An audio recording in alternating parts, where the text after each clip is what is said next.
When it came to sex, it was sex to Robert, despite the age. If a girl was in a room and she had a big booty, she had a big booty. If she was 15 or 20, she had a big booty to him. Period. I can't count the interviews I've watched of people being given platforms to spread these narratives that we've heard so often about Robert Kelly and miss the obvious stupidity in bringing some of this information to the public forefront and picking and choosing what information we want to ignore. Like sitting here speculating on what goes on behind the closed doors of another individual and bypass everything that's being put on these social media platforms that show you the hypocrisy within it all. Now, clearly we see a lot of YouTubers putting in the work that a lot of these mainstream media platforms fail to do. And we'll get to young Pharoah's comments a little bit later. But first, let's clip into the reaction from one of the alleged ex-cult members, Velvet, who many people saw experience play out on this World Wide Web, while all these other fake-ass advocates claim they were here to stand up for women and ignore all the bullshit we see now coming back into the spotlight. And tonight with a story you'll only see on 11 Alive. Thanks for joining us tonight. I'm Ron Jones. And I'm Jennifer Bellamy. The wife of a reported cult leader wants to tell her side of the story. Eligio Bishop, also known as Nature Boy, remains behind bars tonight, facing charges that include rape.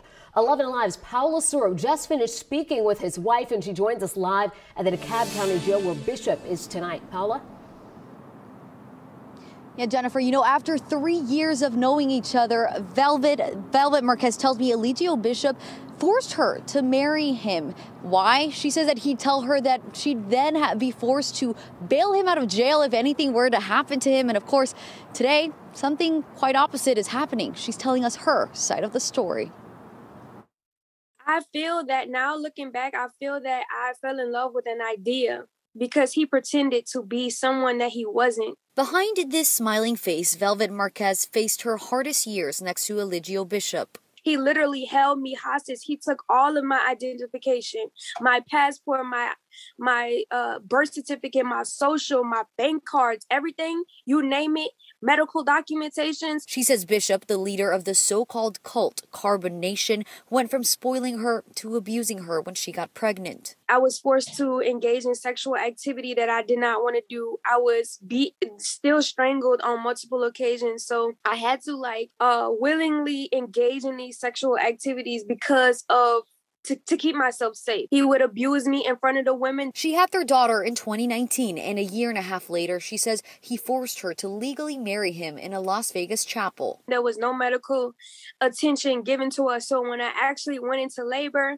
I had to be rushed to the hospital 2 hours away. For years, the cult would drive and settle across Central America. Velvet says Bishop lived off of other members' PPP loans and life savings. She gave him her $3,000 college fund, while others gave tens of thousands of dollars.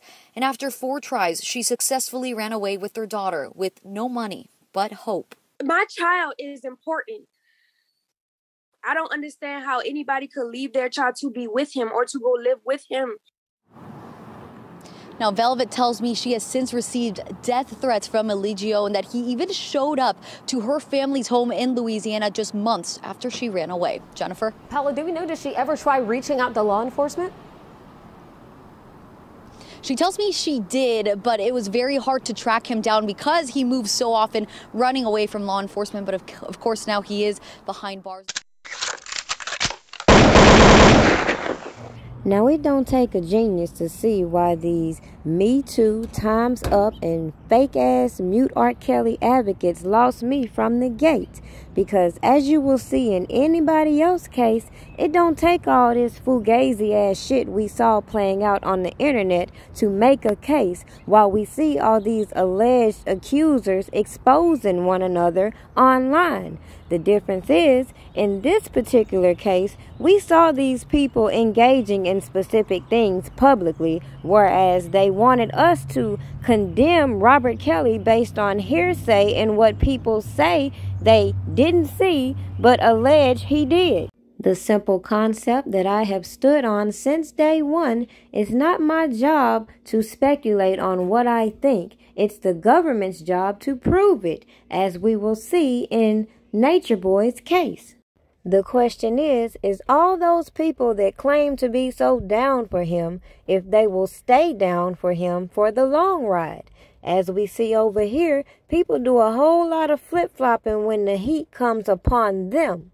Maybe, just maybe, if some of these fake-ass advocates taking out all these PPP loans and other government funds had spent more time on the actual issues they claim to be advocating for, they wouldn't have skipped past Nature Boy in the first place and targeted Robert Kelly. But hey, you had people like young Pharoah online exposing this man and his trifling-ass ways from jump. A whole lot of pimping. And if you know what I know, you will motivate individuals to do better and break these generational curses instead of feeding into these stupid-ass lifestyles that will eventually have them behind bars, as we will see play out in so many other cases, as I tried to pre-warn people when I first caught wind to this case against Robert Kelly. Now, clearly we see a lot of people hiding behind these false teachings, so maybe it's time for individuals to wake up from this slave religion that has you brainwashed and held hostage, so when people start to perpetrate and misrepresent the word, you won't be easily aroused and fall for the bull crap.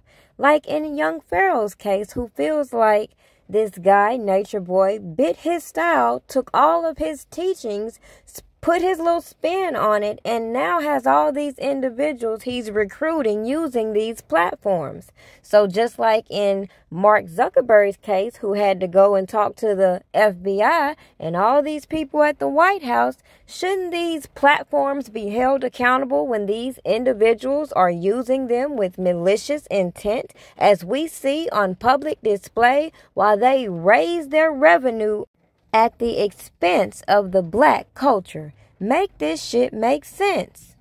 If you like to see young Pharoah's reaction to Nature Boy's arrest, make sure you jump in the description box, as I will include the link. Have a good day.